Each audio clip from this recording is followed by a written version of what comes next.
नमस्कार, मैं मोनिका राणा। ये है जागो हिमाचल 365 डर के नहीं डट के, और आप देख रहे हैं इल्क्वेस न्यूज चैनल। चलिए शुरू करते हैं आज की खबरों के साथ। हिमाचल में अब रोज 60,000 लोगों को लगेगी कोविड-19 वैक्सीन। हिमाचल में 10 और कोरोना संक्रमितों की मौत, 232 नए पॉजिटिव। शिमला में ब्लैक फंगस के 2 और मरीजों की मौत। हिमाचल पथ परिवहन निगम ने बंद किए 222 रूट। सरकारी बैंकों में भरे जाएंगे 10,734 पद। हिमाचल में बनाए 9 परीक्षा केंद्र।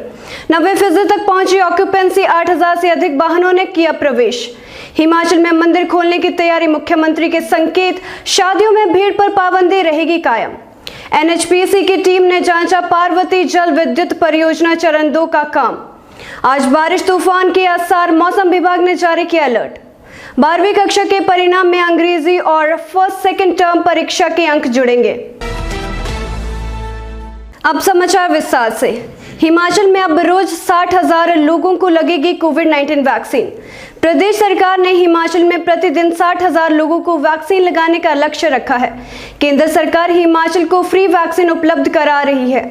20 जून तक हिमाचल में इसकी सप्लाई पहुंचने की संभावना है। 21 जून से यह कार्यक्रम शुरू हो जाएगा। अस्पतालों, प्राथमिक स्वास्थ्य केंद्रों के अलावा अब स्कूलों, कॉलेजों, दफ्तरों और पंचायत घरों में वैक्सीन सेंटर बनाए जाएंगे। सरकार प्रदेश में 1000 और वैक्सीनेशन सेंटर बनाने जा रही है। वैक्सीन अभियान को लेकर स्वास्थ्य सचिव अमिताभ अवस्थी ने मेडिकल कॉलेजों के प्रधानाचार्यों, सीएमओ, बीएमओ को ज्यादा से ज्यादा लोगों को वैक्सीन लगाने के लिए कहा है। सरकार ने 18 साल से अधिक आयु वर्ग के लोगों को अक्टूबर तक वैक्सीन लगाने का टारगेट रखा है। हिमाचल में 10 और कोरोना संक्रमितों की मौत, 232 नए पॉजिटिव। हिमाचल प्रदेश में शनिवार को 10 और कोरोना पॉजिटिव मरीजों की मौत हो गई है। कांगड़ा, शिमला और हमीरपुर में 2-2, जबकि चंबा, सोलन, मंडी और ऊना में 1-1 संक्रमित ने दम तोड़ा। उधर प्रदेश में 232 नए कोरोना पॉजिटिव मामले आए हैं। कांगड़ा जिले में 47, मंडी 40, चंबा 33, शिमला 27, ऊना 16, सिरमौर 15, सोलन 13, किन्नौर 11, कुल्लू 12, बिलासपुर 8, हमीरपुर 7 और लाहौल स्पीति में 3 नए मामले आए हैं। बीते 24 घंटों के दौरान प्रदेश में 432 मरीजों ने कोरोना को मात दी। अब प्रदेश में कुल कोरोना संक्रमितों का आंकड़ा 2,02,82 पहुंच गया है। इनमें से अब तक 1,93,850 संक्रमित ठीक हो चुके हैं। सक्रिय कोरोना मामले घटकर 2,990 रह गए हैं।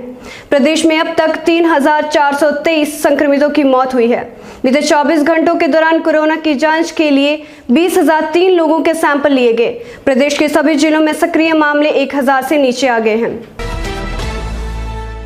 शिमला में ब्लैक फंगस के 2 और मरीजों की मौत।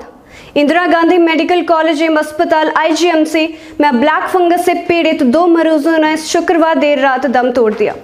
इनमें से एक महिला मरीज शिमला के लक्कड़ बाजार और दूसरा मरीज अवा देवी हमीरपुर का रहने वाला था।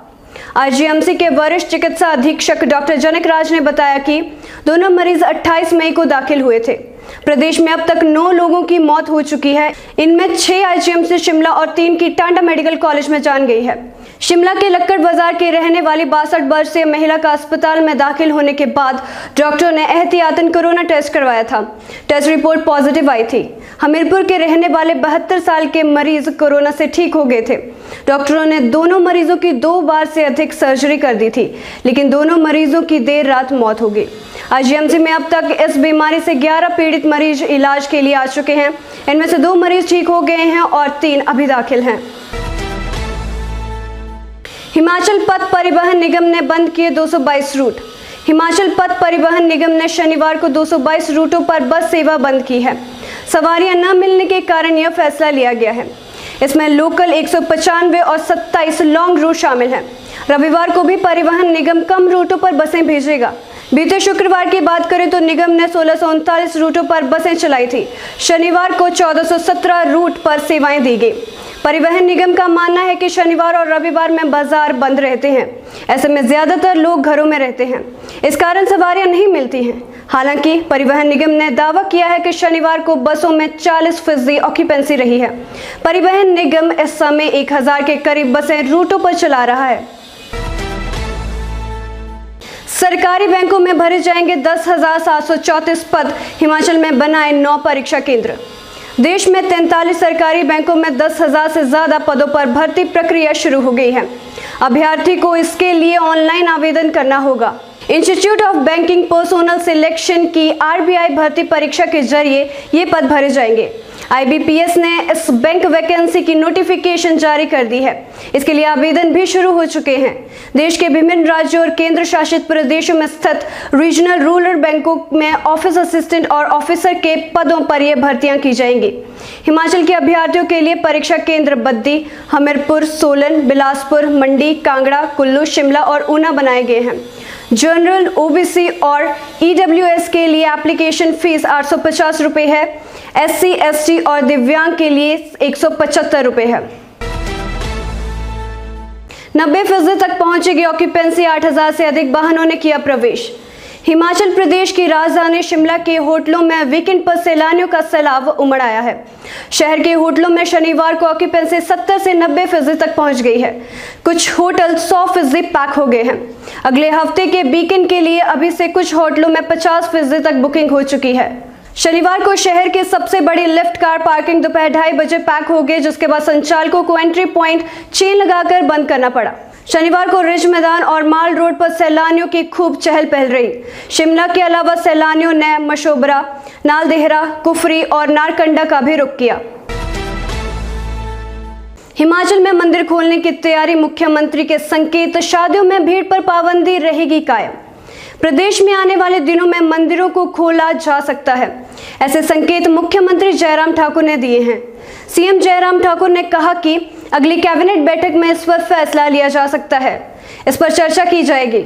सीएम ने कहा कि धार्मिक पर्यटन की दृष्टि से हिमाचल का अलग महत्व है और उम्मीद की जा सकती है कि आने वाले दिनों में यह पर्यटन बढ़ेगा।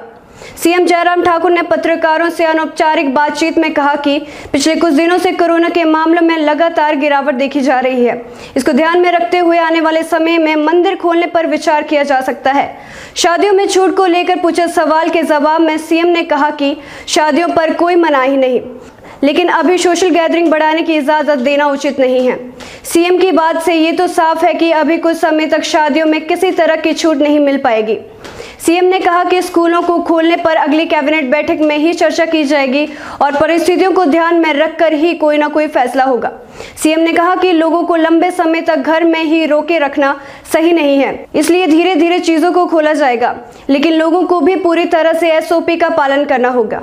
वहीं जयराम ठाकुर ने कहा कि पंजाब की तरह ही हिमाचल के कर्मचारियों को भी छठे वेतन का लाभ दिया जाएगा। एनएचपीसी की टीम ने जांचा पार्वती जल विद्युत परियोजना चरण 2 का काम। जिला कुल्लू के पार्वती प्रोजेक्ट का काम जांचने के लिए एनएचपीसी की टीम पहुंची है।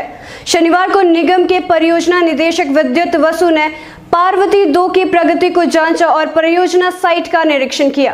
पार्वती 2 के मुख्य महाप्रबंधक प्रभारी एलके त्रिपाठी ने इस दौरान परियोजना की प्रगति के बारे में विस्तार से बताया तो परियोजना के बचे हुए कार्यों को जल्द से जल्द पूरा करने का भरोसा दिलाया।